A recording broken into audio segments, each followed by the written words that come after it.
Hello दोस्तों, welcome to exam preparation. और मैं आ गई आप लोगों के बीच हिंदी की नई टॉपिक के साथ। तो आइए देखते हैं आज का नया टॉपिक। जैसे कि पिछले भी वीडियो में मैंने कृष्ण भक्त शाखा से संबंधित महत्वपूर्ण प्रश्न बनाए हैं, तो उसका पार्ट 2 लेकर आई हूँ, जो कि पिछले विभिन्न टीचिंग परीक्षाओं में पूछे गए हैं। तो चलिए देखते हैं आज का ये इम्पोर्टेंट टॉपिक, कृष्ण भक्ति शाखा से संबंधित महत्वपूर्ण प्रश्न, भाग 2। तो पहला प्रश्न है, सूर कवित सुनि कौन कवि, जो नहीं सिर चालन करे। सूरदास के संबंध में यह प्रशस्ति कथन है किसका? नाभादास का। नेक्स्ट क्वेश्चन है, नंददास किसके शिष्य थे? तो विट्ठलनाथ के। नेक्स्ट है, सूर सागर की रचना का आधार है श्रीमद् भागवत। नेक्स्ट है, सूरदास का वह ग्रंथ जिसमें अलंकारों और नायिका भेदों के उदाहरण प्रस्तुत करने वाले कूट पद हैं, तो साहित्य लहरी। इन प्रश्नों को आप लोग ध्यान से पढ़िएगा, क्योंकि ये विभिन्न परीक्षाओं में पूछे गए हैं। तो हो सकता है इसमें से एक आध क्वेश्चन फंस ही जाए, क्योंकि कभी कभी प्रश्न भी रिपीट होते हैं। जल्दी टीजीटी पीजीटी का एग्ज़ाम भी होने वाला है, तो थोड़ा इसे ध्यान से आप लोग देखिएगा। अगला प्रश्न है, गोपियों की वचन वक्रता का मनोहारी चित्रण सूर सागर के किस अंश में मिलता है? तो भ्रमर गीत।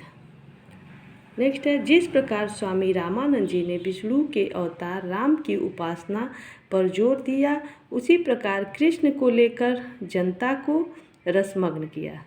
किसका है? आचार्य वल्लभाचार्य ने। नेक्स्ट है, काग के भाग बड़े सजनी, हरि हाथ सुले गयो माखन रोटी। यह पंक्तियां हैं रसखान के। नेक्स्ट है, सूरदास दीक्षित हुए थे पुष्टि मार्गी संप्रदाय में।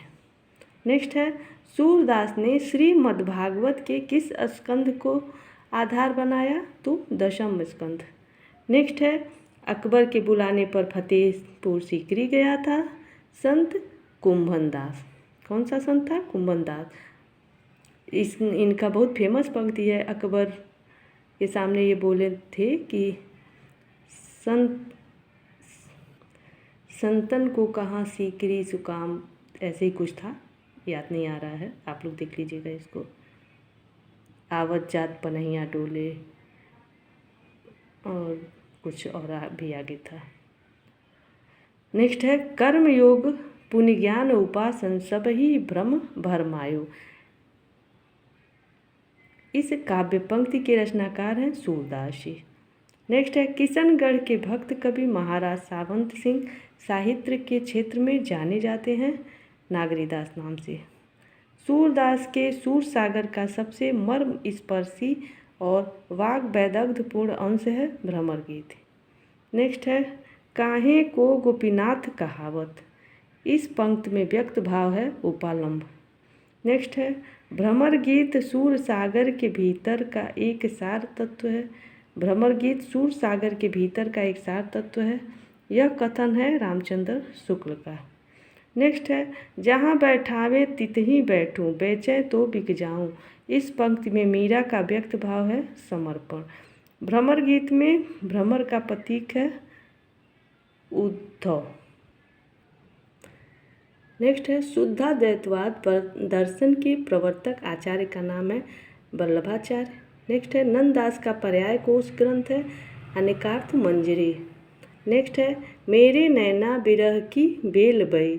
पंक्ति के रचयिता हैं सूरदास। अगला प्रश्न है, बिनु गोपाल बैरी भई कुंजे। यह पद है सूरदास का।